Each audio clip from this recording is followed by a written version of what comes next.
Hello students, welcome to unique classes of right way. आज बच्चे हम लोग चैप्टर 1 की सेकंड क्लास शुरू करने जा रहे हैं। फर्स्ट क्लास में हम लोगों ने देखा था मेथड ऑफ प्रूफिंग, उसके बाद से देखा था a few aspects of logic में हम लोगों ने देखा था इफ एंड ओनली इफ, ये सारा कुछ देखा था। इक्विवेलेंस एरो का साइन बनाना सीखा था हम लोगों ने। अब इसी में हमें नेसेसरी एंड सफिशिएंट कंडीशन भी सीखना है बच्चे। क्या सीखना है? Necessary and sufficient condition. तो क्वेश्चन में नेसेसरी एंड सफिशिएंट कंडीशन को हमें समझना है। वैसे तो इंग्लिश में लिटरेचर में नेसेसरी का मतलब आपको पता है और सफिशिएंट का भी मतलब पता है। सफिशिएंट कंडीशन, नेसेसरी मतलब ये तो होना ही होना चाहिए, ये नहीं होगा तो फिर आरएचएस भी नहीं होगा।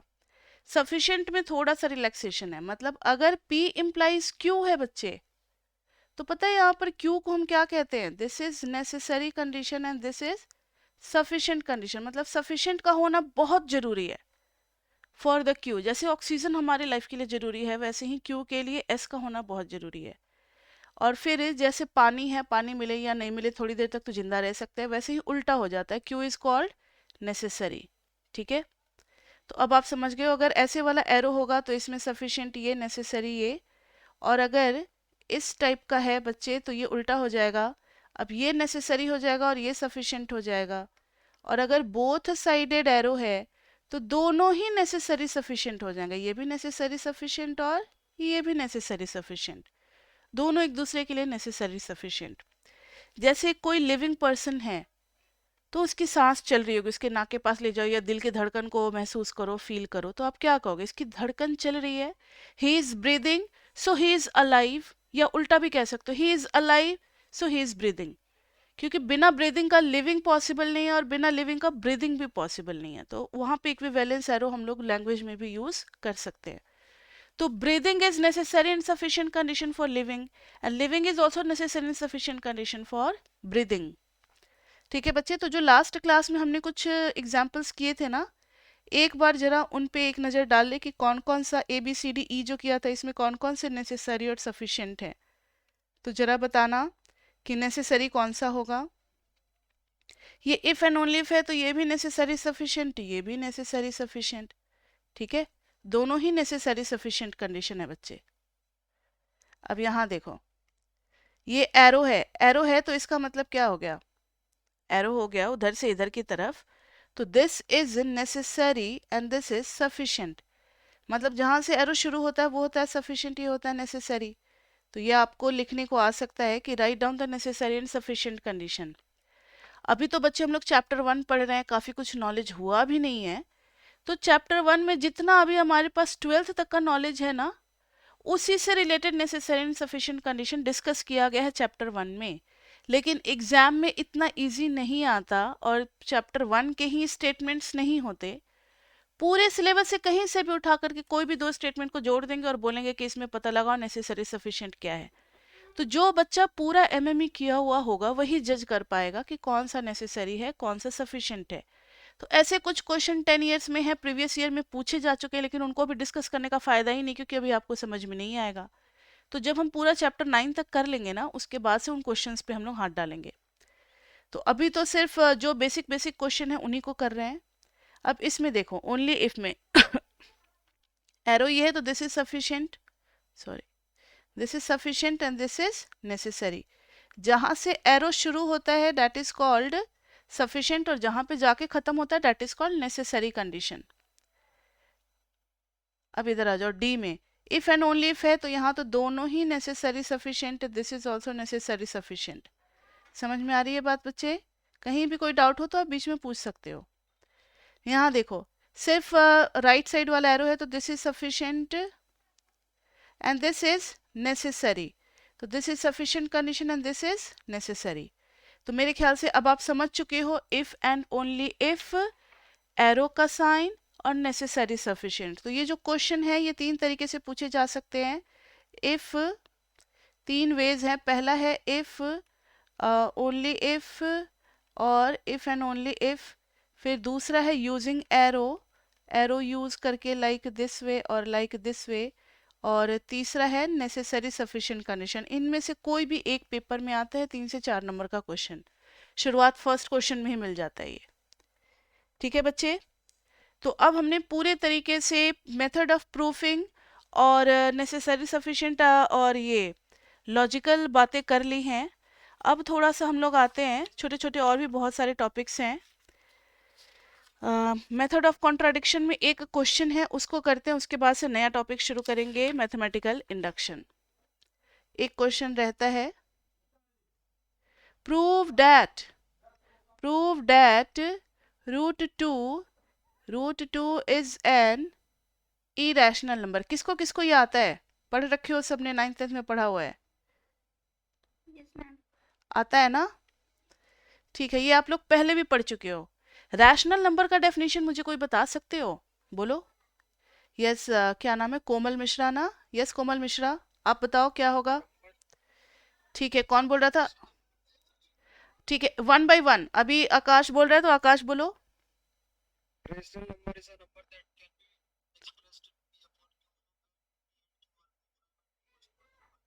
हाँ, को prime, that is very important. को प्राइम वर्ड जो है, क्योंकि जूनियर क्लासेस में हम लोग को प्राइम नहीं पढ़ते थे, हम लोग सिर्फ ये बोलते थे कि P and Q are integers where Q is not equal to 0। हम लोग यही पढ़ रखे हैं ना पहले। तो को prime is very important. Like आप कहोगे कि मैम रैशनल नंबर जैसे 1.32, this is a rational number.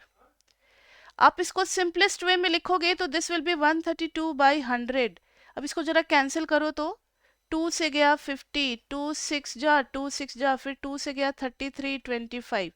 Lastly ये सॉल्व हो करके एक रैशनल नंबर दो को प्राइम का रेशियो ही बनता है। इसलिए हम रैशनल नंबर को डिफाइन करते हैं, any number in the form of P by Q where P and Q are integers के साथ साथ अब हम लोग एक नया वर्ड जोड़ देंगे, are coprime integers where एक कंडीशन है कि Q is not equal to 0। और अगर ये को प्राइम्स नहीं होंगे तो बच्चे वो क्या हो जाएगा? इरेशनल नंबर, जिसको हम को प्राइम में रिप्रेजेंट नहीं कर पाएंगे। जैसे रूट टू का पता ही नहीं है कि डिनोमिनेटर में क्या आएगा, कहाँ पे जाकर के खत्म करें, तो that is an irrational number. तो यहाँ पर बच्चे अब कोई तरीका नहीं है रूट 2 को प्रूव करने का। डायरेक्ट मेथड हम लगा सकते हैं क्या? रूट 2 से शुरू करें और एक इरेशनल नंबर तक पहुंच जाए, ऐसा कोई तरीका है? मुझे तो नहीं लगता डायरेक्ट मेथड में कोई ऐसा तरीका है, क्योंकि इरेशनल के लिए आरएचएस क्या बनाएंगे नहीं पता। नॉट पी से लेकर के चले नॉट क्यू आ जाएगा, इसको हम लोग कॉन्ट्राडिक्शन से प्रूव करेंगे। तो मैथमेटिक्स में बहुत सारे ऐसे रिजल्ट होते हैं जिनको प्रूव करने के लिए ना ही हम डायरेक्ट मेथड लगा सकते हैं ना ही इनडायरेक्ट मेथड। तो हम किससे प्रूव करते हैं बताओ बच्चे? मेथड ऑफ कॉन्ट्राडिक्शन से प्रूव करते हैं। तो यहाँ पर हम लोग मान लेंगे, ये तो हो गया extra knowledge, let root 2 be an irrational number. Let root 2 be a rational number. irrational तो हमें प्रूव करना है ना। Then रूट 2 को एक्सप्रेस कर सकते हैं हम P by Q के फॉर्म में, where P and Q are coprimes, यानी इनके बीच में कुछ भी कॉमन नहीं है। को प्राइम्स में किसी को कंफ्यूजन है? जिनके बीच में कुछ भी कॉमन नहीं है। 16 और 25 बच्चे, क्या ये को प्राइम है? 16 और 25 क्या को प्राइम है?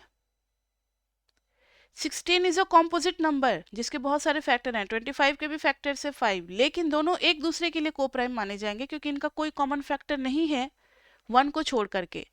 ठीक है, इसलिए इन दोनों को प्राइम माना गया है। ठीक है, 36 49 भी को प्राइम है। ऐसे बहुत सारे नंबर को प्राइम्स हो सकते हैं। Coprime integers and Q is not equal to 0, let it be 1। इस चीज को हमने 1 मान लिया। अब तो जैसे 9th में करते चले आए थे वैसे ही कर देंगे। अब स्क्वायरिंग बोथ साइड हमें क्या मिलेगा? स्क्वायरिंग, जस्ट अ मिनट, ये 100% चार्ज हो गया लैपटॉप। स्क्वायरिंग बोथ साइड्स हमें क्या मिलेगा? रूट 2 का स्क्वायर 2 हो जाएगा, इधर हो जाएगा P square upon Q square. यहाँ से बच्चे हम लोग लिख सकते हैं P square is equal to 2q square, which implies कि पी स्क्वायर इज इवन, क्योंकि इसमें एक 2 बाहर है। 2 multiplied with anything is always even ना। तो p स्क्वायर इज इवन। अब किसी चीज का स्क्वायर इवन है तो वो खुद भी क्या होगा, एक इवन नंबर ही होगा। देखो तो जरा, 36 एक स्क्वायर है, परफेक्ट स्क्वायर है इंटीजर का, क्या वो उसका जो स्क्वायर रूट ले रहे हैं वो भी इवन है? हाँ, अरे देखा, 36 का स्क्वायर रूट क्या आ गया, 6, वो भी इवन है। कोई और ले लो, 16, 16 का स्क्वायर रूट क्या आ गया, 4, वो भी इवन आ रहा है। 64 ले लो, उसका स्क्वायर रूट भी 8, सारे इवन ही आएंगे, क्योंकि दो इवन को मल्टीप्लाई करके ही क्या मिलता है, इवन। ये भी चीज अब जाते जाते बता दे बच्चों आपको, even into even is equal to even, even into odd is equal to what, even, odd into odd is equal to odd. तो जब स्क्वायर इवन है तो वो खुद भी अकेला क्या होगा, इवन होगा, which implies p is even. तो हम लोग लेट कर लेंगे p is equal to 2k, where k is some integer, where k is some integer. तो p is equal to 2k हम लोगों ने ले लिया बच्चे। अब पुटिंग इन 1, यहाँ पर आप लिख सकते हो where k belongs to z। ये सिंबल भी आपके लिए नया होगा, तो ये हम लोग बिलोंग्स टू के लिए यूज करते हैं, मतलब उस सेट का एलिमेंट है, belongs to. So putting in 1 what do we get, root 2 is equal to p की जगह पे डाल देंगे 2k अपॉन q। तो देखना, फिर से स्क्वायर कर दो, squaring both side. 2 is equal to 4k square upon q square, 2 से 2 गया, which implies q square is equal to 2k square. फिर q स्क्वायर भी क्या आ रहा है, ये देखो ना, q स्क्वायर में 2 क्या आ गया, कॉमन आ गया, तो which implies that q square is even. तो विच इम्प्लाइज दैट, अब देख रहे हो इम्प्लीकेशन एरो हम कब और कैसे यूज करें, which implies that q is also even. अब ध्यान देना, q भी इवन है, q क्या है, q इज इवन, और पीछे एक जगह p के बारे में भी लिख रखे हैं, p इज इवन। तो अब हम लिखेंगे सिंस p and q का थोड़ा, since p and q both are even, दोनों ही इवन हैं, सो एटलीस्ट कम से कम दोनों जो है वो 2 से तो डिवाइड जरूर हो रहे होंगे। So at least 2 is the common factor, और अगर एक भी 1 को छोड़ के कॉमन फैक्टर मिल जाता है तो क्या वो को प्राइम रह पाएंगे।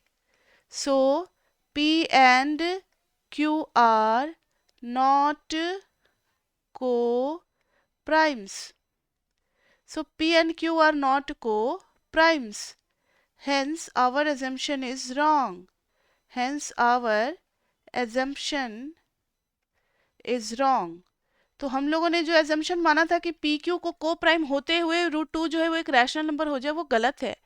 तो जब रैशनल नंबर वाला assumption ही गलत है बच्चे, तो लास्ट में हम क्या लिख देंगे, so root 2 is an irrational number, so root 2 is an irrational number।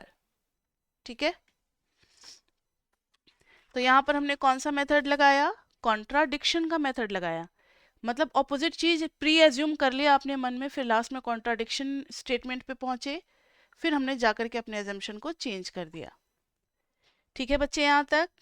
अब पूरे तरीके से एक यूनिट खत्म होता है, चैप्टर 1 का एक पार्ट खत्म होता है थ्योरी वाला, जो कि ये सब था, few aspects of logic, necessary sufficient वगैरह, और मेथड ऑफ प्रूफिंग हो गया। अब नेक्स्ट टॉपिक है मैथमेटिकल इंडक्शन। वैसे कभी कभी मैथमेटिकल इंडक्शन जो है वो सिलेबस से हटा देते हैं और कभी कभी इंक्लूड कर देते हैं। तो आप लोगों को न्यू वाला सिलेबस मिल गया है या अभी मिलना बाकी है? कॉलेज वालों ने सिलेबस भेज दिया है या नहीं अभी? अभी उनकी मीटिंग नहीं हुई है, डीयू में हमेशा ना फैकल्टीज की मीटिंग चलती रहती है, तो वो लोग जो है ना अभी मीटिंग चलेगी, फिर डिसाइड करेंगे कि टाइम बहुत कम रह गया कोरोना की वजह से, ऐसा दूसरे कोर्सेज में हुआ है, इसलिए आप लोगों के साथ भी यही होगा। बता दें, जो 3rd सेम 5th सेम वाले बच्चे, उन लोगों का सिलेबस ऐसे ही थोड़ा कट कट करके थोड़ा छोटा किया गया है, और आप लोगों का भी हो सकता है कि कुछ चीज़ें जो इरेलीवेंट टॉपिक्स हैं उनको हटा दे और सिलेबस को शॉर्ट कर दे। तो मैथमेटिकल इंडक्शन अभी हमें पता नहीं है, लेकिन हम पढ़ लेते हैं, क्योंकि वापस फिर चैप्टर 1 पे थोड़ी आएंगे और बहुत छोटा सा टॉपिक है। ठीक है, तो मैथमेटिकल इंडक्शन, सबने 11th क्लास में पढ़ा हुआ है मैथमेटिकल इंडक्शन का मेथड, और इसका यूज हम लोग चैप्टर 5 में भी करेंगे जब सक्सेसिव डिफरेंशिएशन कर रहे होंगे, इसलिए यहाँ पर हम लोग एक बार बता देते हैं मैथमेटिकल इंडक्शन का। अभी आकाश ने जवाब दिया था ना। अरिजीत आप बताओ मैथमेटिकल इंडक्शन कितने स्टेप्स को फॉलो करता है?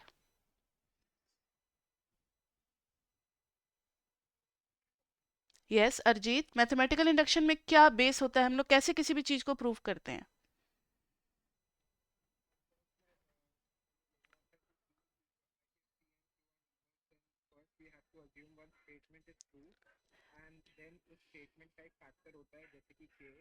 ठीक है। नहीं, के स्क्वायर नहीं। कोमल आपको कुछ लग रहा है कि इसने गलती की है बोलने में? इसने के से के स्क्वायर को बोला है। देखो ध्यान से, याद आ जाएगा। 11th बच्चे इतना ध्यान से नहीं पढ़ते क्योंकि वो तो बोर्ड में आता नहीं है ना, इसलिए थोड़ा मिस हो जाता है। यहाँ देखो, सबसे पहले तो हम किसी स्टार्टिंग के लिए मैथमेटिकल इंडक्शन एक प्रोसेस है जिसे हम किसी फॉर्मूला या किसी स्टेटमेंट को हम प्रूव करते हैं कि हाँ ये स्टेटमेंट ट्रू है। तो 11th में आपने बहुत सारे फॉर्मूले देखे थे, sum of natural number, sum of squares like this way, sum of cubes. इन सबको हम लोग प्रूव करते थे कि हाँ यही फॉर्मूला इसमें सही बैठेगा। ठीक है। तो उस फॉर्मूला का पहला, जैसे चेन का एक पहला कड़ी, अगर हमें लंबा चेन बनाना हो तो कहीं से तो शुरुआत करेंगे ना। तो वो पहला कड़ी होता है 1, यानी for n is equal to 1 आप ट्रू दिखला दो, या n इज इक्वल टू 2 या n इज इक्वल टू 3, वो कहीं से भी स्टार्ट हो सकता है। तो P1 या फिर एनी स्टार्टिंग वैल्यू या any starting for any starting n, we show, ये पहला स्टेप होता है, we show Pn to be true. पहले हम किसी एक के लिए तो दिखलाएंगे कि हम स्टार्ट कहाँ से कर रहे हैं, Pn वहां पे ट्रू दिखलाते हैं शो करके। फिर दूसरे में let pk to be true, वही n is equal to k के लिए जो आपने बोला अरिजीत, वो सही था कि लेट pk बी ट्रू, ये एज्यूम कर लेते हैं। और इसके हेल्प से हम then we show pk plus 1 is true, not pk square. We show कि k प्लस 1 मतलब नेक्स्ट स्टेप के लिए ये इज ऑल्सो ट्रू। मान लो अगर कोई statement n is equal to 1 के लिए ट्रू है, ठीक है, 1 तो हमें स्टार्टिंग वैल्यू मिल गई, अब 1 के लिए ट्रू है तो बाय दिस स्टेटमेंट वो 2 के लिए भी ट्रू हो जाएगा। अब अगर 2 के लिए ट्रू है तो वो 3 के लिए भी ट्रू हो जाएगा फॉर्मूला, 3 के लिए है तो 4 के लिए भी हो जाएगा। इस तरीके से ना वो सारे n के लिए होने लगता है ट्रू। इंडक्शन नाम इसलिए है क्योंकि ये अपने बगल वाले को इंड्यूस करता चलता है, अफेक्ट कर देता है। 1 पे ट्रू है तो फॉर्मूला 2 पे भी ट्रू होगा, 3 पुट करेंगे तो भी ट्रू आएगा, 4 पुट करेंगे तो भी ट्रू आएगा। ठीक है। तो ये पूरा जो है ये इसका बेस होता है, थ्योरेटिकल बेस होता है मैथमेटिकल इंडक्शन का। अब इतने बेस के साथ हम लोग आए हुए हैं, और पहले तो खैर 8-10 साल पहले नॉन मैथमेटिकल बैकग्राउंड वाले बच्चों को भी दिया जाता था एमएमई। तब तो हम लोग को इतनी परेशानी होती थी, हर एक चीज छोटी छोटी बातें, अब यही समझाने में 1 घंटा निकल जाता था, मैथमेटिक्स उनको समझ ही में नहीं आता था। फिर जब तक एक दो क्वेश्चन 11th का ना कराओ वो थोड़ा फेमिलियर नहीं होते थे। लेकिन अब तो थोड़ा ठीक कर दिया है कि सिर्फ मैथमेटिकल बैकग्राउंड वाले बच्चों को ही एमएमई दी जाती है। तो ये अभी भी फॉरेन कोटा वाले स्टूडेंट को नहीं मिलता, मतलब उनको मिल जाता है लेकिन उनका मैथ्स उतना अच्छा नहीं रहता। हमारे इंडिया में जो मैथ्स का करिकुलम है ये काफ़ी अच्छा और काफ़ी स्टैंडर्ड बनाया गया है, बाहर में इतना अच्छा हर जगह नहीं है। तो चलो देखते हैं। अब एक क्वेश्चन हम आपको देते हैं और इसमें मैथमेटिकल इंडक्शन से प्रूव करना है। Let a is equal to 1 0 minus 1 1। इस क्वेश्चन में बोल रहे हैं कि compute a square and a cube. ठीक है, ये तो कोई बड़ी बात नहीं है, ये तो सभी बच्चे जो भी 12th करके आए सबको पता है ए स्क्वायर ए क्यूब निकालना। लेकिन आगे इन्होंने दे दिया कि guess the general formula, guess the general formula for a n. हाँ, अब ये कुछ बात हुई ना कि आपने ए स्क्वायर और ए क्यूब निकाल लिया, लेकिन ए को अगर हम एन टाइम्स मल्टीप्लाई करेंगे तो क्या बनेगा, इसका फॉर्मूला तो गेस करना है। और prove your guess by PMI, जो आपने फॉर्मूला गेस किया है कि ये होना चाहिए उसको प्रिंसिपल ऑफ मैथमेटिकल इंडक्शन से प्रूव भी करना है। मैंने बार बार कहा है आप एमएमई में क्वेश्चन रटने का कोशिश मत करो, क्वेश्चन के पीछे जो लॉजिक लग रहा है, स्टेप्स जो यूज कर रहे हैं उनको समझो और उनको रटो, ठीक है। तो अभी ये क्वेश्चन मैट्रिक्स से रिलेटेड है, कभी डिफ्रेंसिएशन में आ जाएगा, कभी मैक्सिमा मिनिमा में आ जाएगा, कभी कहीं आ जाएगा, मतलब कहीं भी आ सकता है ये मेथड। तो ध्यान दो, a इज इक्वल टू है 1 0 माइनस 1 1, ए स्क्वायर करेंगे बच्चे तो क्या आ जाएगा 1 0 माइनस 1 1, सबको आता है ना मैट्रिक्स मल्टीप्लिकेशन, ज़्यादा पुरानी बात थोड़ी है, अभी तो पढ़ा है। इसको इसके साथ, फिर इसको इसके साथ, तो देखो तो जरा फर्स्ट रो को फर्स्ट के साथ मल्टीप्लाई करेंगे तो 1, फिर माइनस 1 इंटू 0 तो 1 आ गया। फिर फर्स्ट रो को सेकेंड कॉलम के साथ करेंगे बच्चे तो माइनस 1 और माइनस 1 कितना आ गया -2। फिर इसको सेकेंड रो को करेंगे तो this will give us 0 and this will also give us 0, तो 0। फिर 0 इंटू -1 इज 0 तो 1। अब ए क्यूब निकालते हैं, तो ए क्यूब के लिए क्या करेंगे, ए स्क्वायर को ए के साथ मल्टीप्लाई कर देंगे, ए स्क्वायर तो अभी निकाला ही है, उसको नहीं यूज कर सकते, क्या करेंगे, ये आ गया। Now we will multiply first row with first column, first row with second column, तो देखना 1 इंटू 1 और -2 0 तो 1 आ गया। फर्स्ट रो को सेकंड कॉलम के साथ करेंगे -1 और -2 -3 तो 0 और 1। कुछ आइडिया लग रहा है कि an के लिए क्या होना चाहिए, देखना जरा बच्चों, ये देखो यहाँ पर पावर जब कुछ नहीं होता तो हम क्या एज्यूम करते हैं 1 ना, तो यहाँ जब 1 था तो ये -1, और ये तो हर जगह सेम ही चल रहा है, ये देखो ना 1 0 1 1 0 1 1 0 1। तो मुझे तो इतना आइडिया लग गया कि a⁻1 में यहाँ 1 0 1 डाल देना चाहिए। लेकिन जो चेंज हो रहा है उस पर ध्यान दो, ये 2 है तो ये -2, ये 3 है तो -3, यहाँ देखो यहाँ 1 था तो -1, तो अगर n है तो क्या आना चाहिए -n, तो ये हमारा गेस हो गया। पैटर्न पहचान करके फॉर्मूला हम गेस करते हैं। अब इस फॉर्मूला को दिखलाना है कि हाँ ये सभी n के लिए क्या होगा, ट्रू होगा। अब to show that this formula is true for, this is true for all n belonging to natural number, मतलब सारे नेचुरल नंबर के लिए ये ट्रू होगा, ये हमें शो करना है। तो अब हम PMI का यूज करने वाले हैं, तो for n is equal to 1, देखना जरा LHS में क्या आ रहा है, a आ रहा है, और a क्या है 1 0 1 और -1। RHS में जब हम बच्चे यहाँ पर n is equal to 1 put करेंगे तो आ रहा है 1 -1 0 और 1, तो लिख देंगे since LHS is equal to RHS hence P1 is true, मतलब ये n इज इक्वल टू 1 के लिए ही ट्रू हो गया। अगर ये n इज इक्वल टू 1 के लिए ट्रू नहीं आता तो क्या करते बच्चे, हम n इज इक्वल टू 2 के लिए चेक करते, 2 के लिए नहीं आता तो 3 के लिए चेक करते, किसी ना किसी लेवल पे तो इसको सेम आना ही पड़ता, फिर हम pk पे मानते। तो let it be true for n is equal to k, तो a to the power k क्या आ जाएगा, ये देखो n को बस मैंने रिप्लेस कर दिया k से, तो 1 0 1 और -k। अब हमें पहुंचना है k+1 तक। अगर पावर को 1 से बढ़ाना है तो कौन सा ऑपरेशन करना चाहिए, अलजेब्रा में हमारे पास 4 ऑपरेशन है, addition subtraction multiplication and division, क्या करना चाहिए,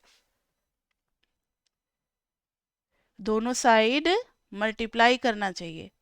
तो मल्टीप्लाइंग विथ a, ध्यान से देखो a to the power k into a कर दिया, और इधर भी 1 0 1 0 -k 1 इंटू क्या कर दिया 1 0 -1 और 1 कर दिया, तो इधर आ गया बच्चे a to the power k+1। ये कहाँ से किया है, इसको कुछ मान लो 1, तो फ्रॉम 1 हम लोग लिख पा रहे हैं ना ये चीज a to the power k, तो इसको यूज नहीं किया, इसी को यूज करके हम k+1 तक पहुंच रहे हैं। तो ध्यान दो, फिर यहाँ पर रो कॉलम का चलेगा, तो पहले रो को जब करेंगे तो 1, फिर -1 और -k, तो माइनस कॉमन ले लेंगे तो k+1, और यहाँ पर आ जाएगा बच्चे 0 1 को इसके साथ करेंगे तो 0 और फिर 1, तो ये आ गया। हेंस यही तो था ना फॉर्मूला, देखो ना। Hence pk1 is also true, pk plus 1 is also true. So by PMI, the guessed formula is true. So by PMI guessed formula is true. Guessed formula हमारा क्या हो गया? ट्रू हो गया बच्चे। तो ये PMI का मेथड है, इस सिस्टम को आपको समझना है कि किस तरीके से हम प्रूव करते हैं। कहीं भी कुछ भी यूज हो जाएगा, ऐसा कुछ फिक्स नहीं किया है एमएमई में कि PMI से रिलेटेड सारे क्वेश्चन चैप्टर 1 में ही दे दिए। चैप्टर 5 में भी यूज करेंगे, फिर चैप्टर 12 में भी यूज करेंगे PMI। ठीक है, तो ये सारी बातें हो गई PMI से रिलेटेड। अब नेक्स्ट है नंबर सिस्टम। वैसे तो नंबर सिस्टम सभी बच्चों को पता है, बचपन से ही बता दिया जाता है। नंबर सबसे पहले पढ़ाया जाता है 1 2 3 4, मतलब LKG UKG से ही आप पढ़ते चले आए होंगे। हर क्लास में नंबर पढ़ाया जाता है, लेकिन आज फिर से हम नंबर सिस्टम से रिलेटेड आपसे क्वेश्चन पूछेंगे और जानकारी लेंगे कि आपने इस 12 साल में, 12 क्या, 2 साल उधर भी ना, नर्सरी और प्रेप, 14 साल में कितना आपने नंबर के बारे में जाना है। तो ये मीटिंग बहुत जल्दी खत्म होने वाली है बच्चे, तो आपको क्या करना है कि दूसरा मीटिंग ज्वाइन करना है।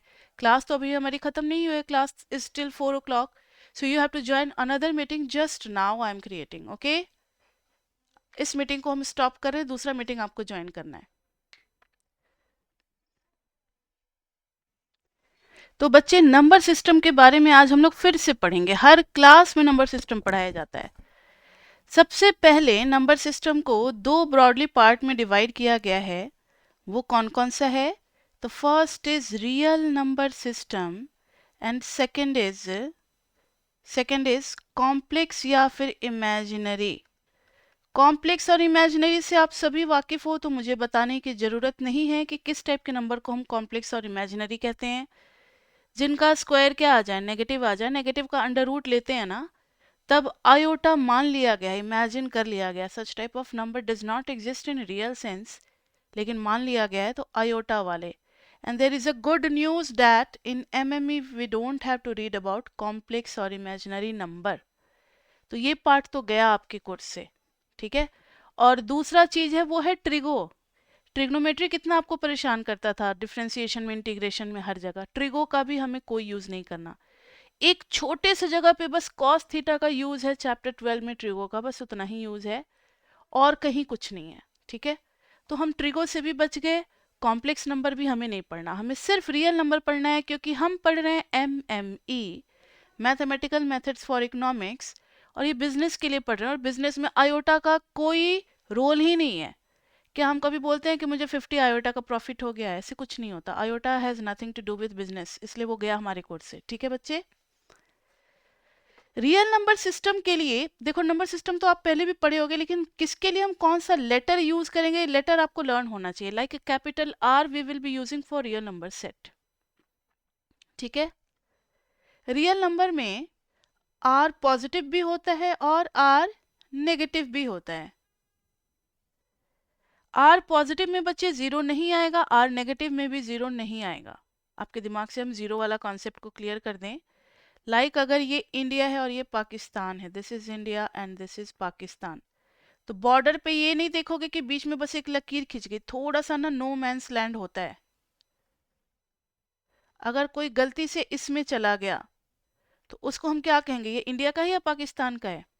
इंडिया वाले उसको अपनाने से इनकार कर देंगे, बोलेंगे नहीं ये हमारा नहीं है। पाकिस्तान वाले भी अपनाने से इनकार कर देंगे, अरे ये नॉन पाकिस्तानी है, ये पाकिस्तान का नहीं है, इतना पता है। इंडिया वाले भी अपनाने से इनकार कर देंगे, इंडिया का नहीं है। तो वैसा ही नंबर होता है जीरो। नंबर लाइन पे जीरो जो होता है वैसा ही नंबर होता है। इसके आगे सबको आर प्लस माना जाता है, मतलब पॉजिटिव रियल, और इसके पहले सबको क्या माना जाता है, नेगेटिव रियल, ठीक है। तो अब आपको हम तीन चीजें, छोटी सी बात बताने जा रहे हैं, लेकिन ये बहुत इंपॉर्टेंट है। तो अगर जीरो को मैंने ओपन इंटरवल में डाला है और यहाँ पर इन्फिनिटी है, तो पता है इसको क्या कहते हैं? इसको हम कहते हैं positive real numbers, positive real. अगर मैंने 0 को इंक्लूड कर लिया, 0 आ गया, तो अब पॉजिटिव पे थोड़ा शक होने लगा, क्योंकि 0 एक ऐसा नंबर है जिसको हम ना ही पॉजिटिव में काउंट करते और ना ही नेगेटिव में। तो इसके लिए कौन सा वर्ड यूज करते हैं? नॉन नेगेटिव, मतलब नेगेटिव नहीं है। ठीक है, नॉन नेगेटिव यानी कभी कभी ऐसे भी मिल जाएगा, तो इसका भी मतलब क्या होगा? Non negative. और कभी कभी अगर ऐसे मिल गया लेस देन इक्वल टू 0, तो हम वर्ड यूज करेंगे नॉन पॉजिटिव। गलती से आप नेगेटिव मत यूज कर देना। और कभी अगर ऐसे मिल गया तो तब हम यूज कर सकते हैं कि ये श्योरली एक नेगेटिव रियल नंबर ही है। ठीक है बच्चे, तो रियल नंबर में भी पॉजिटिव, नेगेटिव, नॉन नेगेटिव और नॉन पॉजिटिव, ये चारों बातें क्लियर हो गई। ठीक है, तो अभी तक हमने 3 अल्फाबेट सीखे हैं, आर, आर प्लस और आर माइनस। इस रियल नंबर के भी पार्ट होते हैं। कितने पार्ट होते हैं? सबसे पहला रियल नंबर, नेचुरल नंबर पढ़ना सीखते हैं हम लोग, उसके बाद से होल नंबर, फिर इंटीजर्स, फिर रैशनल्स और इरैशनल, सॉरी, रैशनल के लिए क्यू और इरैशनल के लिए आर माइनस क्यू या फिर आर बाई क्यू, ऐसे भी लिखते हैं। ठीक है, तो this is for natural number. Natural number किस टाइप के नंबर को कहते हैं? Counting number. होल नंबर जिसमें बस 0 आ जाए नेचुरल नंबर के साथ। इंटीजर में आपको पता ही है, पॉजिटिव नेगेटिव सारे नंबर विथ, मतलब सारे इंटीजर में सारे नेचुरल नंबर आ जाते हैं अलोंग विथ 0, एंड सारे natural number along with positive and negative sign both. और रैशनल का तो आपको पता ही है, पी बाई क्यू के फॉर्म में, और ये which are not rational, which are not rational. तो letters are important, N for natural number, whole number, integers, rationals and irrational. ठीक है, अब नेचुरल नंबर में तो कोई प्लस माइनस नहीं होता, ये तो सारे पॉजिटिव होते हैं।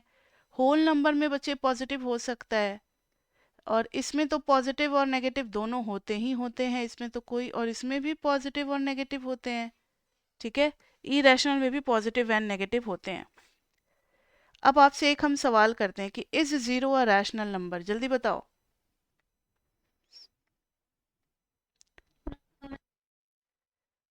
कोमल मिश्रा का आंसर आया no. And what about others? किसी ने कुछ चैट बॉक्स में भी लिखा है यस, क्या रैशनल नंबर है? किस तरीके से है? कोमल, यहाँ ध्यान दो, 0 को हम लिख सकते हैं, हाँ, 0 बाई एनी पॉजिटिव या नेगेटिव इंटीजर, 0 बाई 5।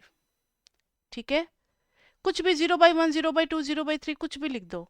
तो ये देखो ना, ये भी एक इंटीजर, ये भी एक integer, and this is not 0। Numerator 0 हो सकता है, डिनोमिनेटर नहीं है तो भी चलेगा।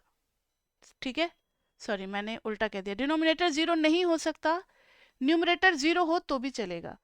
तो 0 बाई एनीथिंग, सो 0 को रैशनल नंबर माना गया है। याद रखना हमेशा, रैशनल नंबर 0 को माना गया है।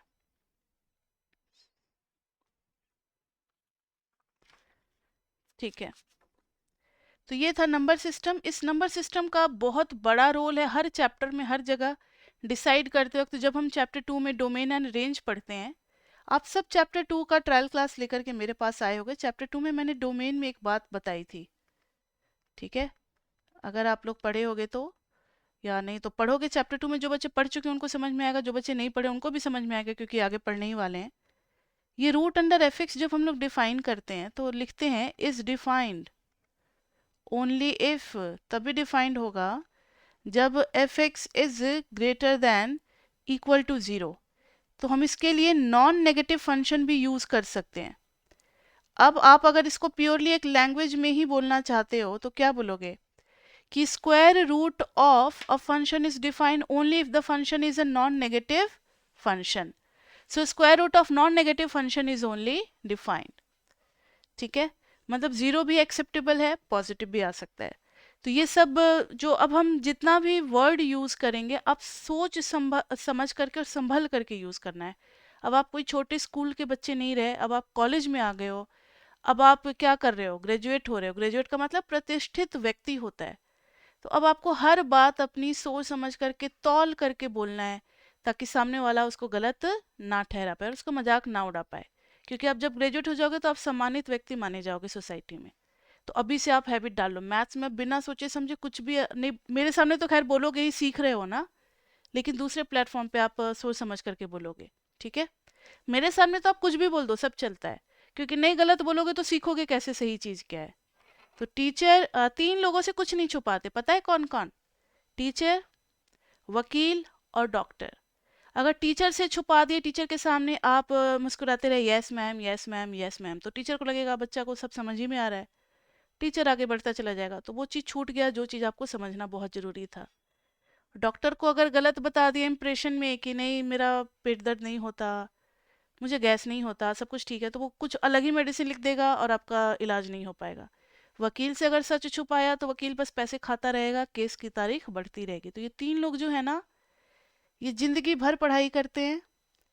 वकील भी जिंदगी भर पढ़ाई करते हैं, डॉक्टर भी जिंदगी भर पढ़ाई करते हैं, और टीचर भी, क्योंकि सिलेबस में हमेशा चेंजेस आते रहते हैं। और ये तीनों ही आपकी ज़िंदगी को बना भी सकते हैं और बिगाड़ भी सकते हैं, सब आप ही के हाथ में है, ठीक है। इसलिए मेरे सामने आप बिल्कुल भी नहीं झूठ बोलोगे या कुछ भी नहीं छुपाओगे, जो भी पूछना है आप बेझिझक पूछ सकते हो। तो यहाँ तक हो गया नंबर सिस्टम बच्चे। अब इसके बाद से मैंने पहले ही बता दिया था कि चैप्टर 1 में ना छोटे छोटे बहुत सारे अलग अलग टॉपिक्स का कॉम्बिनेशन है। तो नंबर सिस्टम हो गया, मैथमेटिकल इंडक्शन पढ़ लिया हमने, फ्यू एस्पेक्ट्स ऑफ लॉजिक और मेथड ऑफ प्रूफिंग कर लिया। अब हम लोग करने जा रहे हैं एब्सोल्यूट वैल्यू। ये तो आप लोग पहले भी पढ़ रखे हो,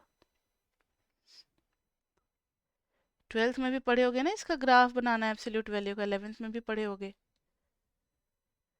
यहाँ देखो फंक्शन में ये बताया जाता है f x is equal to mod x. ये जो दो वर्टिकल बार जो बना देते हैं, ये दो वर्टिकल बार क्या रिप्रेजेंट करता है कि बाहर हमेशा पॉजिटिव ही आएगा। ध्यान से सुनना। अब अगर मैंने +5 लिखा तो बाहर में +5 ही आता है, क्यों? क्योंकि हमें पता था कि अंदर की चीज पॉजिटिव है।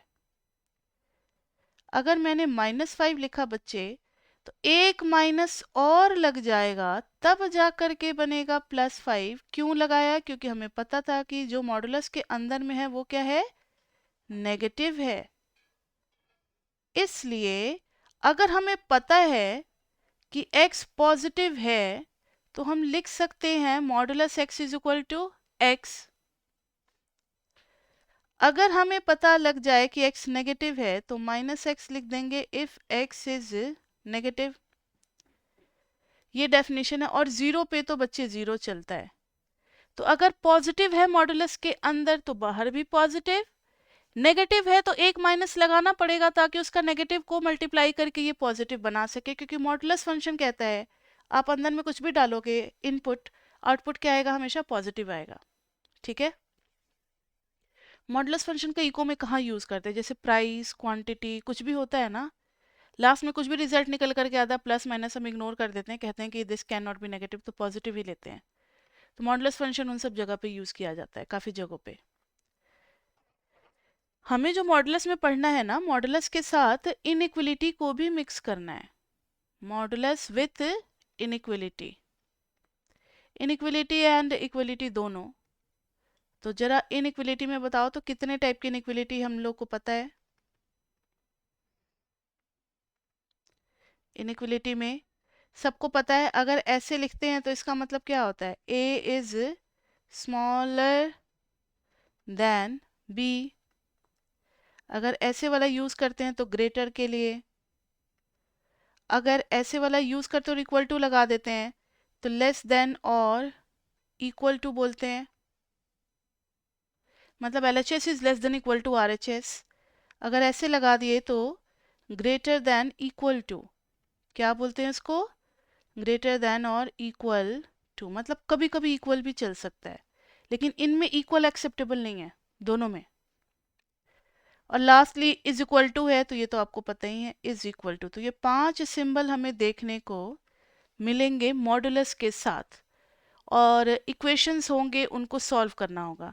और इससे क्वेश्चन आते हैं बच्चे आपके पेपर में, क्वेश्चन हम कराएंगे, एक दो तो प्रीवियस ईयर का साथ में करा देते हैं, और लास्ट में आपको फिर प्रीवियस ईयर का सॉल्यूशन भी मिल जाएगा, ठीक है।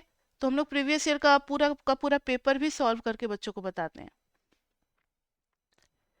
चलो अब एक क्वेश्चन के थ्रू समझते हैं, ऐसे तो समझाया नहीं जा सकता। एक क्वेश्चन मैंने आपको दे दिया कि mod X is less than A, find x. देखो, मॉड एक्स ए से छोटा है। अब मुझे ना ही एक्स के बारे में पता है ना ही ए के बारे में पता है, बस ए के बारे में इतना पता है कि A is a constant. A is a constant. A क्या है बताओ? कांस्टेंट है। तो यहां देखो, mod X is less than A, find X. तो यहां पर है मॉड एक्स अगर ए से छोटा है, तो आज बता रहे हैं, अब ये हर जगह ऐसे ही रूल आपको अप्लाई करना है। तो इसके ना दो केस बनेंगे। एक केस क्या होगा कि पॉजिटिव पार्ट भी ए से छोटा और नेगेटिव पार्ट भी ए से छोटा। इधर देखो ना, एलएचएस पॉजिटिव हो या नेगेटिव हो, क्योंकि पूरा का पूरा मॉडुलस ही ए से छोटा है। तो चाहे वो अपने पॉजिटिव पार्ट में हो या फिर नेगेटिव पार्ट में हो, दोनों ही कंडीशन में क्या होगा, वो ए से छोटा होगा। अब तो हम सॉल्व कर सकते हैं। एक्स इज लेस देन ए तो चलेगा, लेकिन ये जो माइनस है, अगर आप माइनस को हटाना चाहोगे तो साइन हो जाएगा ऑपोजिट और इधर लग जाएगा माइनस ए। अब दोनों को कंबाइन कर दो। लैपटॉप 20% से कम हो गया, रुक जाओ, चार्ज में लगा दिया, ठीक है। यहाँ देखो क्या कर रहे थे, combining the two. Combining the two क्या लिख सकते हैं, ये देखो x is greater than minus A, क्योंकि आदत है हमें सबसे छोटी से सबसे बड़े तक जाने का, और a यानी x जो है वो माइनस ए और a के बीच में होगा, तो कुछ ऐसे माइनस ए और a के बीच में x होगा। हम और ऐसे भी लिख सकते हैं, open interval minus A to A, open interval minus A to A, क्योंकि इंक्लूडेड है नहीं एंड पॉइंट, इसलिए ओपन इंटरवल में हम इनको डाल देंगे। आगे बात समझ में बच्चे? तो चाहे आप ऐसे आंसर लिखो या फिर ऐसे लिखो, तो मॉड एक्स लेस देन का मतलब यही होगा। ये समझ में आया? ये बहुत ज़रूरी है, ये नया होगा आपके लिए, ये आप लोग पहले नहीं पढ़े हो। तो मुझे बताओ या फिर चैट बॉक्स में लिखो, माइक भी आप ऑन कर सकते हो।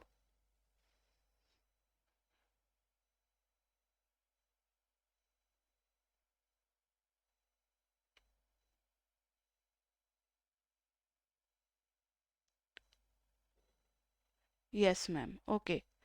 अब अगर ये समझ में आ गया है तो कुछ क्वेश्चन हम आप लोगों से भी करवाएंगे। किसी और का भी आया, आरती जैन, अच्छा अरिजीत जैन, सॉरी। अब यहाँ देखो, कुछ प्रॉपर्टीज लिख देते हैं, उसके बाद से हम आपको क्वेश्चन देंगे। सब जैसे जैसे रहते हैं वैसे वैसे। कोमल आप कहाँ पे रहते हो? इंदिरापुरम। हाँ, इंदिरापुरम, अच्छा। तब तो फिर तभी आपका सबसे पहले आ गया। अरिजीत आप कहाँ पे, लखनऊ या मुरादाबाद? लखनऊ। और आकाश कहाँ, मुरादाबाद? अच्छा, तो मुरादाबाद तो लखनऊ से पहले है ना, तो तुम्हारा मैसेज तो पहले आना चाहिए। चलो, I was just joking. Properties of absolute values, properties of absolute values. कुछ प्रॉपर्टीज हैं जो कि आप बेधड़क आप यूज कर सकते हो बिना सोचे समझे। पहली प्रॉपर्टी है कि चाहे मॉडुलस में पॉजिटिव हो या नेगेटिव हो, दोनों ही वैल्यू क्या, जब रिजल्ट निकलेगा तो सेम होगा। दूसरा है कि मॉडुलस के बाद स्क्वायर करो या पहले स्क्वायर करो फिर मॉडुलस लो, या मॉडुलस लो ही ना, एक ही चीज आएगा। सोचो ना, 5 का स्क्वायर भी 25, -5 का स्क्वायर भी 25, और 25 को मॉडुलस करके भी आएगा 25। नेक्स्ट है x इंटू वाई का मॉडुलस है, तो आप इसको ब्रेक कर सकते हो modulus x into modulus y में। फोर्थ है, इन सब का प्रूफ बच्चे इको ऑनर्स में नहीं करना। पहले तो इको ऑनर्स में एक पेपर होता था, फोर्थ से मैं अब वो हटा दिया है, वहां पे इन सब का प्रूफ हम लोग कराते थे, अब नहीं करना आपको।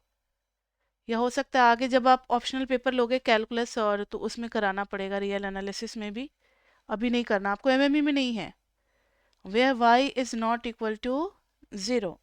फिर है ट्रायंगल इनइक्वालिटी, कि x प्लस वाई का modulus less than equal to होगा mod x plus mod y। ठीक है, फिर x माइनस वाई भी mod x plus mod y से ही छोटा होगा। मैंने कोई गलत नहीं किया है, माइनस है तो भी प्लस ही आएगा बाहर में। और x minus y is greater than equal to, मतलब ये लेस देन इक्वल टू तो हो गया, ग्रेटर देन इक्वल टू में mod x minus mod y और फिर मॉड। ठीक है, ये तीनों चीज को मिला करके कहते हैं बच्चे ट्रायंगल इनइक्वलिटी। ट्रायंगल इनइक्वलिटी, लेकिन ज्यादातर जो हम लोग यूज करते हैं वो ये वाली ट्रायंगल इनइक्वलिटी है। तीनों को मिला करके कहते हैं ट्रायंगल इनइक्वलिटी। ठीक है, अब हम आपको कुछ क्वेश्चन दे रहे हैं, आपको ट्राई करना है। एक क्वेश्चन हम करा रहे हैं, उसके बाद आपको करना है। Like 3 minus two x is equal to 5। इसमें इज इक्वल टू दिया है मैंने, इजी है, मतलब लेस देन या ग्रेटर देन नहीं दिया। तो क्या करेंगे इसमें, कोई आइडिया बता सकते हो क्या करना चाहिए हमें? मॉडुलस खोल करके एक बार प्लस को भी 5 के साथ करना चाहिए और एक बार माइनस को भी किसके साथ सॉल्व करना चाहिए। मॉडुलस में प्लस और माइनस दोनों छुपा हुआ होता है, इसलिए जब हम मॉडुलस को सॉल्व करेंगे तो एक बार प्लस और माइनस दोनों लगेगा। इधर बच्चे क्या आ गया, 2x को उधर लेते गए और 5 को इधर लेते आए, तो 2x is equal to 8, x is equal to 4। एक सॉल्यूशन 4 निकल करके आया। यहाँ पर करेंगे बच्चे तो -3 plus 2x is equal to 5, so 2x is equal to 8, x is equal to 4। अच्छा, दोनों साइड से क्या सेम ही आ रहा है निकल करके? क्या गलत हो गया? हाँ गलत हो गया ना। 2x को उधर लेते गए, 5 को इधर लाएंगे तो 3 माइनस 5 हो जाएगा -2, तो फिर -2/2 विल बी इक्वल टू -1। ठीक है, तो दो वैल्यूज निकल करके आ रही है, so x is equal to -1 and 4 are the solutions. ये दोनों सॉल्यूशंस हैं। तो आपने एक बात पे गौर किया कि जब इज इक्वल टू है तो हमारे पास दो सॉल्यूशन निकल करके आ रहे हैं, कोई इंटरवल नहीं आ रहा। और इससे पहले जो एक एग्जाम्पल किया था उसमें लेस देन था, तो देखो ना एक पूरा का पूरा इंटरवल ही निकल करके आ रहा था। तो जब इनइक्वलिटी में लेस देन ग्रेटर देन ये सब होगा तो आंसर हमेशा एक इंटरवल में होगा, मतलब infinite number of values answer में आएगा और इसमें फाइनाइट नंबर ऑफ वैल्यूज आएगा। ये सब भी एमसीक्यू के क्वेश्चन हो सकते हैं। और कोरोना पीरियड में एग्जाम लेंगे तो क्या क्वेश्चन दे देंगे कुछ पता नहीं, हो सकता है एमसीक्यू 5-10 लगा दें। ठीक है, पेपर क्या डिजाइन करेंगे किसी को कुछ आइडिया नहीं है। या हो सकता है बहुत लंबे लंबे क्वेश्चन में, अभी अगर पहले के पैटर्न देखे जाए तो ABCD करके बहुत सारे पार्ट बना देते हैं क्वेश्चन के, बहुत लेंदी लेंदी कर देते हैं ऑनलाइन में। लेकिन आप लोग फर्स्ट सेम के हो तो अभी आप लोग का फर्स्ट टाइम होने जाएगा पेपर। पिछले साल तो फर्स्ट सेम का रिजेक्ट ही कर दिया था, मतलब फर्स्ट ईयर वाले बच्चों का नहीं हुआ था सेकेंड सेम का पेपर, ऐसे ही पास कर दिया था। लेकिन आप लोगों का तो पेपर होगा। So now DU is prepared to take class and assignment सारा कुछ लेगा, एग्जाम वगैरह सब लेगा। ठीक है, तो अब एक क्वेश्चन हम आपको दे रहे हैं, ट्राई करना है। Mod x is greater then √2 आपको ट्राई करना है, और जब ये हो जाए तो फिर क्वेश्चन नंबर 3 में ट्राई करना है। 3 minus 8x is less than equal to 5। ये तो आसान है, और ये वाला हम देखना चाहते हैं कि क्वेश्चन 3 में क्या अप्रोच है आपका, जल्दी करो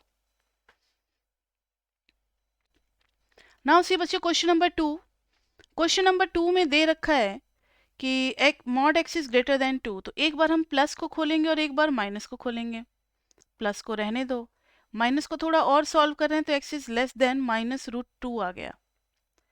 अब दोनों को जब कंबाइन करेंगे तो कंबाइन कर नहीं सकते, कॉमन वैल्यू है नहीं, क्योंकि जो -√2 से छोटा है वो कभी √2 से बड़ा कैसे हो सकता है। फिर हमने नंबर लाइन पे बना करके कुछ डिसाइड करने की कोशिश की, जब कुछ कंफ्यूजन हो जाए तो नंबर लाइन बना लो। नंबर लाइन बनाया तो -√2 से पहले और √2 के बाद। -√2 से पहले है यानी पहले कहाँ तक, -इन्फिनिटी तक, तो हमने -इन्फिनिटी से -√2 तक ले लिया। लेकिन ध्यान रहे ओपन इंटरवल में लेना है, क्योंकि यहाँ पर इज इक्वल टू नहीं है, सिर्फ ग्रेटर देन है। उसके बाद से फिर हम √2 से कहाँ तक जाएंगे बताओ, इन्फिनिटी तक जाएंगे। Now come to question number 3। Question number 3 में है 3 minus 8x is less than equal to 5। तो एक बार बच्चे हम पॉजिटिव करेंगे, लेस देन इक्वल टू 5। एक बार नेगेटिव करेंगे, 3 minus 8x less than equal to 5। इसको करेंगे तो ये आ जाएगा, 8x को उधर लेते जाएंगे, 8x is greater than equal to 3 minus 5, so 8x is greater than equal to -2, x is greater than equal to -1/4, और यहाँ क्या आ जाएगा, -3 plus 8x is less than equal to 5, 8x is less than equal to 5, 3 8x is less than equal to 1। दोनों को मिलाएंगे तो हाँ, इस बार तो कॉमन आ रहा है, -1/4 एंड दिस इज 1। तो पहला वाला कह रहा है कि 1 से पहले, और मतलब 1 से पहले इस तरीके से, दूसरा वाला कह रहा है -1/4 के आगे। देख रहे हो दोनों का कॉमन, इसलिए मुझे ये दोनों कलर पसंद आते हैं, येलो और ब्लू। बचपन में ये हम लोग खूब करते थे, येलो और ब्लू को मिक्स कर दिया तो ग्रीन बन गया। तो एक रीजन को येलो से शो किया, एक रीजन को ब्लू से शो किया, और जो ग्रीन वाला आ रहा है that means this is the common region to both. तो हम लिख सकते हैं कि x बिलोंग्स टू, क्या यहाँ पर इज इक्वल टू है, यस, इस इज इक्वल टू पे ध्यान दो। तो अब हम ले लेंगे क्लोज्ड ब्रैकेट, तो पूरा -1/4 से 1 ले लेंगे, this will be our solution set for the x। ठीक है, ये हो गया। उसके बाद से एक और क्वेश्चन हम कराएंगे, क्वेश्चन नंबर 4। उसके बाद से लास्ट ईयर के 2 क्वेश्चन हैं, उन दोनों पे नेक्स्ट क्लास में डिस्कस कर सकते हैं, आज तो उतना टाइम बचेगा नहीं। यहाँ देखो, x² - 2 is less than equal to 1। अब यहाँ दिक्कत ये है बच्चे कि स्क्वायर में आ गया अंदर में। इसके पहले हर क्वेश्चन में लीनियर मैंने दिया था, ये देखो लीनियर फंक्शन है, ये देखो लीनियर है, हर जगह लीनियर ही था। अब स्क्वायर में जब आ जाए तो आप इसमें फंसने का चांस है, x² - 2 एक बार लेस देन इक्वल टू करोगे, एक बार माइनस करोगे, और फिर लेस देन इक्वल टू, फिर स्क्वायर आएगा, स्क्वायर को सॉल्व करने के लिए फिर और बहुत सारे केसेस निकल जाएंगे। तो इस टाइप के क्वेश्चन में बच्चे हम लोग क्या करते हैं कि इसको छोड़ करके और करते क्या है कि x² - 2 का होल स्क्वायर कर देते हैं, लेस देन इक्वल टू 1 ही रहेगा, क्योंकि 1 का स्क्वायर क्या हो जाएगा, 1। ये भी एक प्रॉपर्टी होती है कि अगर मॉड a जो है वो किसी मॉड b से छोटा है तो a² भी किससे छोटा हो जाएगा, b² से छोटा हो जाएगा। तो यहाँ पर मॉडुलस खुलेगा और ये रह जाएगा x² - 2 का whole square less than equal to 1। ठीक है, अब हम x² - 2 का होल स्क्वायर खोलेंगे बच्चे। तो ये यस आकाश, पूछो क्या पूछना चाहते हो।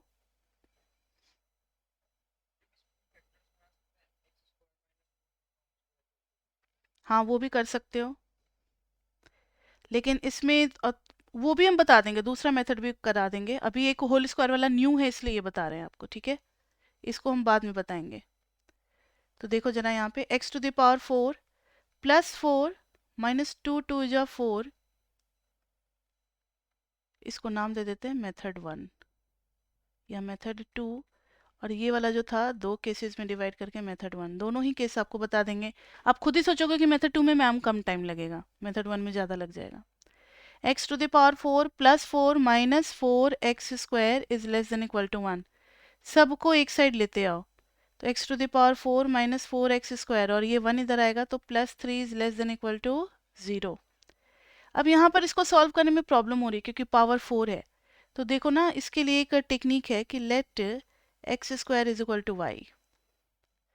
तो y का स्क्वायर -4y, अब ये क्वाड्रेटिक आ गया, और वो वाला फॉर्मूला आपको याद है ना जो आपने 10th में पढ़ा था, ax² plus bx plus c is equal to 0। तो x इज इक्वल टू क्या लिखते हैं, -b plus minus root under b² minus 4ac upon 2a। तो उस तरीके से सॉल्व करेंगे तो y इज इक्वल टू आ जाएगा -b plus minus root under b²। आप मिडिल टर्म स्प्लिट से भी कर सकते हो, आपकी मर्जी, b² माइनस 4ac, 4 3 जा 12 अपॉन 2a। आपको पता है ना कि a की value 1, b is -4 and c is 3। So y is equal to 4 plus minus 4 का आ गया 2/2। तो 1 time we will take plus, तो 4 + 2 6/2 इज 3, और एक बार जब नेगेटिव लेंगे तो 4 - 2 इज 2, 2 2 डिवाइड किया तो 1, y की वैल्यू 2 आ गई। अब y क्या था, तो x² इज इक्वल टू 3, और फिर एक बार x² इज इक्वल टू 1, तो x इज इक्वल टू मिल गया +- √3, और यहाँ मिल गया x is equal to plus minus root 1। अच्छा ठीक है, नहीं इज इक्वल टू थोड़ी है, हमें तो वो डिसाइड करना है ना, रीजन डिसाइड करना है।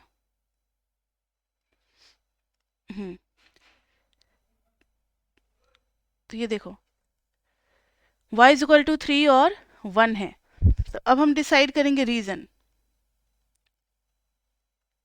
y में 1 डालेंगे और 3 डालेंगे, इधर इधर इधर। अब हमें ये डिसाइड करना है, इसको लीनियर फैक्टर में ब्रेक करते हैं। इधर देखो, तो ये हो जाएगा y minus 3 y minus 1 is less than equal to 0। तो कौन सा y का वैल्यू हमें सेलेक्ट करना है, हमें ये सोचना है। तो यहाँ देखो, अगर हम y 3 से बड़ा लेते हैं, ये लास्ट क्लास में भी काम कर चुके हैं, अगर y 3 से बड़ा लेते हैं तो this will B positive, this will B positive, तो दोनों का प्रोडक्ट क्या आ जाएगा, पॉजिटिव। अगर y 1 और 3 के बीच में लेते हैं लाइक 2, तो 2 minus 3 will be negative and this will B positive, तो नेगेटिव इंटू पॉजिटिव क्या दे देगा, नेगेटिव। और अगर 1 से छोटा लेते हैं लाइक 0, तो ये भी नेगेटिव ये भी नेगेटिव, तो दोनों मिलकर के क्या हो जाएगा, पॉजिटिव। हमें क्या चाहिए, नेगेटिव और 0। सो y विल बिलोंग टू कहाँ से कहाँ तक, y विल बिलोंग टू 1 से लेकर के कहाँ तक बताओ बच्चे, 3 तक। नेगेटिव चाहिए ना, तो y will belong to 1 to 3। ठीक है, तो अब देखो जरा, इससे फिर दो केस निकलेंगे, क्योंकि y का काम अभी खत्म नहीं हुआ। y is greater than equal to 1, y is less than equal to 3, तो y की जगह क्या डालेंगे, x square. X square is greater than equal to 1 और यहाँ पर x square is less than equal to 3। अब इधर लेते आएंगे तो x square minus 1 is greater than equal to 0, x square minus 3 is less than equal to 0। अब देखो तो जरा, इधर करेंगे तो x minus 1 into x plus 1 is greater than equal to 0, इधर करेंगे तो x minus root 3 into x plus root 3 is less than equal to 0, इधर बनाएंगे माइनस 1 से 1 समझ में आ रहा है, इधर बनाएंगे माइनस रूट 3 से प्लस रूट 3। अब अगर 1 से बड़ी वैल्यू लेते हैं तो ये पॉजिटिव तो पॉजिटिव आ जाएगा। बिटवीन माइनस 1 एंड 1 0 लेते हैं तो नेगेटिव और पॉजिटिव, तो नेगेटिव आ जाएगा। Before minus 1 this is negative, तो पॉजिटिव आ जाएगा। इधर देखो, रूट 3 से बड़ी वैल्यू लेते हैं, इधर डालेंगे तो पॉजिटिव और इधर भी डालेंगे तो पॉजिटिव। अब between minus root 3 and root 3 0 लेते हैं तो एक नेगेटिव और एक पॉजिटिव, तो नेगेटिव। बिफोर माइनस रूट 3 जैसे माइनस 2 ले लेते हैं तो ये भी नेगेटिव, तो दोनों का प्रोडक्ट हो जाएगा पॉजिटिव। यहाँ पर चाहिए पॉजिटिव, यहाँ चाहिए नेगेटिव, तो यहाँ पर आ जाएगा बच्चे नेगेटिव चाहिए, पॉजिटिव चाहिए तो ये रीजन और ये रीजन आएगा, और यहाँ पर नेगेटिव चाहिए तो ये रीजन आएगा। अब हम दोनों को कंबाइन करेंगे, एक ही नंबर लाइन पे ले लेते हैं सबको, तो माइनस रूट 3 पहले, माइनस 1 पहले, 1 और फिर रूट 3। एक का कहना है माइनस 1 से पहले 1 के बाद, और एक का कहना है इन दोनों के बीच में। समझ में आ रही है बात, एक ऐसे एक ऐसे, और फिर येलो कलर लेंगे ताकि जो कॉमन आने वाला होगा वो आ जाएगा येलो कलर से एक बीच में। तो ग्रीन कहाँ कहाँ आ रहा है, so x belongs to minus root 3 से माइनस 1 यूनियन 1 से रूट 3 इज इक्वल टू था, यस। समझ में आ गई बात, तो ये मैंने पहले मेथड से आपको कराया है, ठीक है, ये मैंने आपको पहले मेथड से कराया है। अब यही था ना, y is less than equal to 3, हाँ ठीक है, पहले मेथड से मैंने आपको कराया है। अब दूसरे मेथड से नेक्स्ट क्लास में ही करा पाएंगे, क्योंकि ये मीटिंग अब आपकी ख़त्म हो रही है। ठीक है बच्चे, तो आप नेक्स्ट मीटिंग ज्वाइन करो, मुझे कुछ आपसे बात करनी है, ठीक है। सो नेक्स्ट क्लास में बच्चे अब हम लोग आगे के टॉपिक्स करेंगे, इसी क्वेश्चन को दूसरे मेथड से करेंगे जो केस 1 केस 2 बना करके करते हैं, और फिर एक क्वेश्चन करेंगे जो कि 2018 का पेपर का है, फाइंड एक्स सच डैट, ताकि थोड़ा सा आपको लगेगा ना कि अभी तक हमने जो पढ़ा कि हाँ हम लोग कुछ पेपर के क्वेश्चन कर सकते हैं। ये क्वेश्चन मैंने उन बच्चों के लिए लिखा है जो कि खुद से क्वेश्चन करना चाहते हैं। वैसे नेक्स्ट क्लास शुरू होते ही हम यही क्वेश्चन का सोल्यूशन कराएंगे, तो आप वहाँ पे मैच कर सकते हो। और एक 2017 का भी क्वेश्चन दे देते हैं। सॉल्व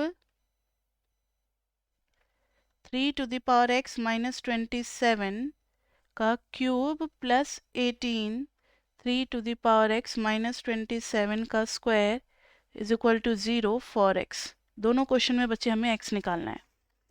तो इसको आप ट्राई करके नेक्स्ट क्लास में आओ। Next class will be tomorrow at